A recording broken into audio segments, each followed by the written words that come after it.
పండిట్ రామ్ నారాయణ గురూజీ వారి శ్రీ శ్రీ జ్యోతిషాలయం ఏ సమస్యకైనా సంప్రదించండి 9665511139.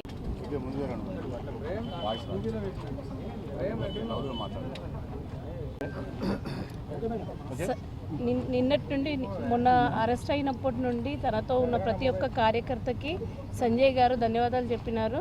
ఇట్లాంటి ఫైటే మళ్ళీ కంటిన్యూ చేయాలి, ఎలక్షన్స్ అయిపోయి మళ్ళీ గవర్నమెంట్ ఫామ్ అయ్యేదాకా కంటిన్యూ చేయాలని చెప్పారు. తనకున్న బాధల్లో ఒకటే 8న నరేంద్ర మోడీ గారు వస్తున్నారు, అది పరేడ్ గ్రౌండ్స్లో మీటింగ్ అవుతుంది, దానికి ప్రతి ఒక్క కార్యకర్త వచ్చేసి దాన్ని సక్సెస్ చేయాలని కోరారు. తను 30 లక్షల మంది యువత కోసం కష్టపడుతుంటే గవర్నమెంట్ అనవసరంగా అప్రజాస్వామికంగా తనని జైల్లో ఉంచేసేసి ఈ ఇష్యూని డైవర్ట్ చేయడానికి ట్రై చేస్తున్నారు. దాని గురించి ఫైట్ చేస్తున్నారు. ఇట్లాంటి ఫైట్ ఇంకా ముందు చేస్తానని, తనేం భయపడట్లేదని, ఇంతకంటే పెద్ద కేసు అయినా తను భరించుకుంటానని చెప్పమన్నారు. ప్రతి ఒక్క కార్యకర్తకి చెప్పమన్నది ఏంటంటే బీజేపీ ఒక టీం లాగా వాళ్ళకి అండగా ఉంటుంది, ప్రతి ఒక్క కార్యకర్తతో వాళ్ళు ఉంటారని చెప్పమన్నారు. కాకపోతే ఈ సమయంలో మా ఇంట్లో మా మదర్ది జరుగుతున్నప్పుడు ఇంత దారుణంగా టెంట్ని కూల్ చేసి అక్కడ ఫోటో ఉంది, చైర్స్ ఉన్నాయి, ఇంట్లో సామాన్ని ధ్వంసం చేసి తీసుకుపోయిన విధానం, మొదటి నుండి సంజయ్ గారు ఏమన్నారంటే ఏదైనా కానీ పాలిటిక్స్ ఇంటి బయట ఉండాలి, ఇంటి లోపలికి రాకూడదు.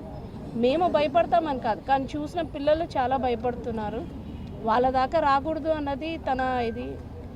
అట్లీస్ట్ వీళ్ళు ఈ మధ్యలో వచ్చిన ఈ బల్గం సినిమా చూపించినా బాగుండేమో, వాళ్ళకి కొంచెం ఎమోషన్స్ డెవలప్ అయ్యేవి అని చెప్పారు. ప్రతి ఒక్కరికి పేరున ధన్యవాదాలు చెప్పినారు, ప్రజలకి, కార్యకర్తలకి, తనతో ఉన్న వాళ్ళకి. Thank you. ఇప్పుడు కేసు నడుస్తోంది, నెక్స్ట్ మధ్యాహ్నం కూడా హైకోర్టులో ఉంది. బెయిల్ వచ్చినా కస్టడీ వచ్చినా తను భయపడేది అయితే ఏం లేదని చెప్పినారు. దేనికైనా తను తెగించే ఉన్నారు. ప్రతి ఒక్క కార్యకర్తకు కూడా అదే చెప్పినారు, ఎవరికి ఏ కష్టం వచ్చినా బీజేపీ పార్టీ నుండి అందరు సపోర్ట్ ఉంటుందని చెప్పమన్నారు. Thank you. నిరుద్యోగులు టీఎస్పీసీ ద్వారా కానీ ఏ ఏజెన్సీ ద్వారా రిక్రూట్ చేసేటువంటి నిరుద్యోగ యువత మొత్తం కూడా మోడీ గారి సభను విజయవంతం చేసే విధంగా రావాలని కోరారు.